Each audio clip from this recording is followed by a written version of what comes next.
اللہ تبارک تعالیٰ نے اس سرزمین پر 1 لاکھ سے زائد پیغمبروں کو بھیجا جن کا سامنا فرعون اور نمرود جیسے سرکش لوگوں سے ہوا۔ اللہ نے اپنے سچے پیغمبروں کو ان شیطان صفل لوگوں پر فتح نصیب فرمائی اور یہ ثابت کر دیا کہ اللہ رب العزت ہمیشہ سچے لوگوں کا حامی اور مددگار ہوتا ہے۔ اس ویڈیو میں ہم ایک ایسے عجیب الخلقت شخص کا تذکرہ کرنے جا رہے ہیں جو نہ تو بادشاہ تھا نہ کوئی مختلف مخلوق تھی۔ اس کے باوجود اس جیسا انسان اس دنیا نے دوبارہ نہیں دیکھا، کیونکہ وہ شخص اپنی جسمانی قد و قامت اور طاقت میں پوری سرزمین میں منفرد تھا۔ تاریخ میں اس شخص کو عوج بن عنق کے نام سے جانا جاتا ہے۔ یہ شخص اتنا لمبا اور دو قامت تھا کہ وہ سمندر میں چلتا تو ڈوب نہ سکتا تھا۔ اونچے اونچے درخت اور پہاڑ اس کے سامنے جھوٹے معلوم ہوتے تھے۔ اس کی لمبائی اور قد اتنی زیادہ تھی کہ دوسرے لوگ اس کے سامنے کیڑے مکوڑے کی مانند دکھائی دیتے۔ دراصل عوج بن عنق حضرت آدم علیہ السلام کا نواسہ تھا جو حضرت آدم کی بیٹی صفورہ کے بدن سے پیدا ہوا تھا۔ عوج بن عنق بچپن سے ہی اپنے ہم عمر بچوں سے زیادہ دراز قد اور مضبوط نظر آتا تھا، اور جب جوان ہوا تو اس کی لمبائی غیر معمولی بڑھتی چلی گئی۔ روایتوں کے مطابق اس کا قد 80 ہاتھ تھا۔ عوج بن عنق نہایت ہی سرکش، کافر اور جابر شخص تھا۔ بعض روایتوں میں آتا ہے کہ عوج بن عنق کا تعلق قوم عاد سے تھا۔ وہ قوم عاد پر عذاب کے بعد باقی بچنے والے لوگوں میں سے ایک تھا۔ چونکہ قوم عاد جسمانی طور پر لمبے اور دو ہیکل لوگ ہوتے تھے، اس لیے عوج بن عنق میں بھی ویسے جسمانی طاقت پائی تھی۔ حضرت ابن عمر فرمایا کرتے تھے کہ عوج اس قدر دراز قد کا تھا کہ وہ سمندر کے نیچے ہاتھ ڈال کر مچھلی پکڑ لیتا اور اسے سورج کے قریب کر کے بھون کر کھاتا تھا۔ جب پیاس لگتی تو وہ بادلوں کو اپنی لاٹھی سے ہانکتا اور بادلوں سے ہی پانی پی لیتا تھا۔ کہتے ہیں کہ حضرت نوح علیہ السلام کے زمانے میں عوج بن عنق موجود تھا۔ جب حضرت نوح علیہ السلام طوفان سے قبل کشتی تیار کر رہے تھے تو آپ کو کشتی بنانے کے لیے ساگوان کی لکڑی کی ضرورت پڑی، مگر اس لکڑی کو اٹھا کر لانا ممکن نہ تھا، لہٰذا عوج نے آپ کی مدد کی اور وہ ان لکڑیوں کو ملک شام سے اٹھا کر لایا۔ لہٰذا اللہ نے اس کے اس عمل سے خوش ہو کر اسے غرق ہونے سے نجات دے دی۔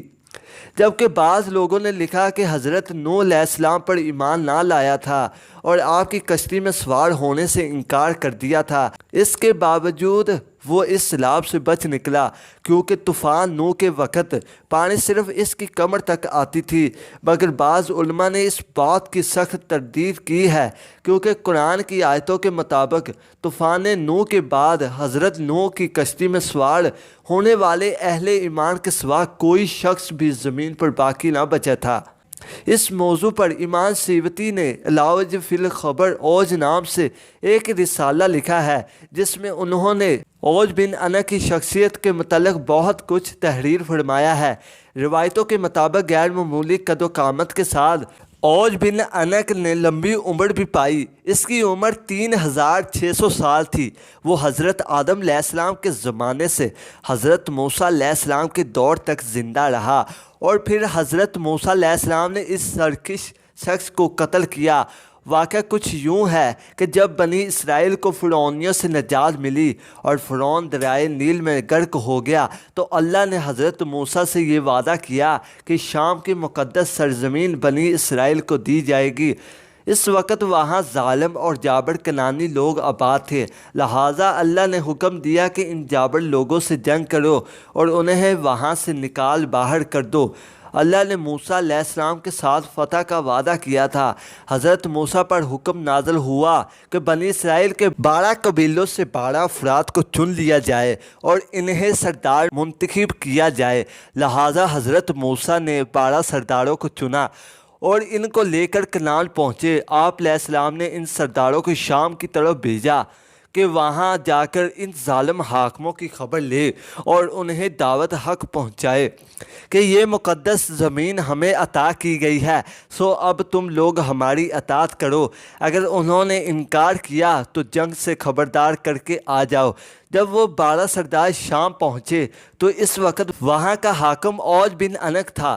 جب وہ سردار اوج سے ملے تو اس کی قد و قامت اور جسمانی بناوٹ کو دیکھ کر حیرت زدہ رہ گئے۔ پھر انہوں نے اسے اللہ کا پیغام سنایا۔ اوج غضبناک ہو گیا اور ان سب کو ایک ہاتھ سے پکڑ لیا اور چاہا کہ انہیں مسل کر ہلاک کر دے، مگر جب اس نے ان سرداروں کے چہروں پر خوف دکھا تو انہیں حقیر سمجھ کر چھوڑ دیا۔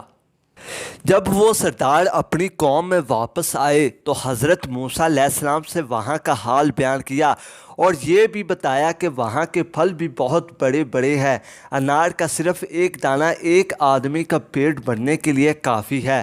اس پر حضرت موسیٰ علیہ السلام نے ان تمام سرداروں سے کہا کہ تم قوم کے پاس ملک شام کی خوبیاں بیان کرنا اور دشمن کی طاقت و قوت بیان نہ کرنا، لیکن پیغمبر خدا کے اس حکم پر صرف 2 افراد یعنی حضرت یوشع بن نون اور کالود بن قدادہ ہی قائم رہ سکے۔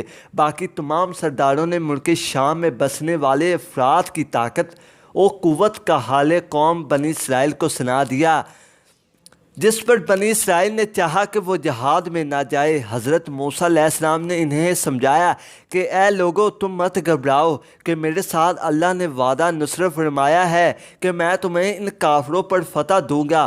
دوسری طرف بنی اسرائیل نے حضرت موسیٰ سے کہا، اے موسیٰ، وہاں بے شک ایک زبردست قوم ہے، وہاں ہرگز نہیں جائیں گے یہاں تک کہ وہ وہاں سے نکل جائے۔ یوشع بن نون اور طالوت بن قدادہ نے بھی اپنی قوم کو ترغیب دی کہ وہ اللہ پر یقین رکھے اور حملہ کرے، پر وہ کہنے لگے کہ اے موسیٰ، تو اور تیرا رب دونوں جا کر ان سے لڑو، ہم تو یہیں بیٹھے رہیں گے۔ بس اللہ نے قوم بنی اسرائیل کی اس نافرمانی کے سبب 40 سال تک ملک شام کی سرزمین ان پر حرام کر دی اور یہ قوم جنگلوں میں بھٹکتی رہی۔ روایتوں کے مطابق اپنی قوم کی نافرمانی کے بعد حضرت موسیٰ علیہ السلام خود ہی اوج بن عنق کے خاتمے کے لیے روانہ ہوئے۔ جب اوج بن عنق نے انہیں دیکھا تو چاہا چیونٹی کی طرح پیروں سے مسل دے اور کہا کہ تو ہی قوم بنی اسرائیل کا وہ سردار ہے جس نے فرعون کو دریائے نیل میں ڈبویا تھا۔ پھر اس نے حضرت موسیٰ پر حملہ کر دیا۔ حضرت موسیٰ علیہ السلام نے بھی جوابی حملہ کیا اور 10 گز اوپر اچھل کر اس کے تخنوں پر عصا مارا۔ یہ ضرب ایسی کاری تھی کہ اوج بن عنق نامی یہ پہاڑ جیسا شخص وہیں گر کر مر گیا۔ کہتے ہیں کہ اس کی لاش 40 سال تک وہیں زمین پر پڑی رہی۔ اس عرصہ میں اس کے جسم کا گوشت گل کر صرف ڈھانچہ رہ گیا۔ جب حضرت موسیٰ علیہ السلام اور حضرت ہارون علیہ السلام جہاز سے سرخرو ہو کر واپس لوٹے تو اس کے ڈھانچے کو اٹھا کر دریائے نیل پر رکھ دیا اور ایک عرصہ تک وہ ڈھانچہ دریائے نیل پر پل کا کام انجام دیتا رہا۔ مخلوق چاہے جتنی بھی شرکت اور قد آور ہو، جب اللہ کی پکڑ ہوتی ہے تو اس کی طاقت و قوت ریت کی مانند ڈھیر ہو کر رہ جاتی ہے اور یہ بعد میں آنے والے لوگوں کے لیے نشان عبرت بن جاتی ہے۔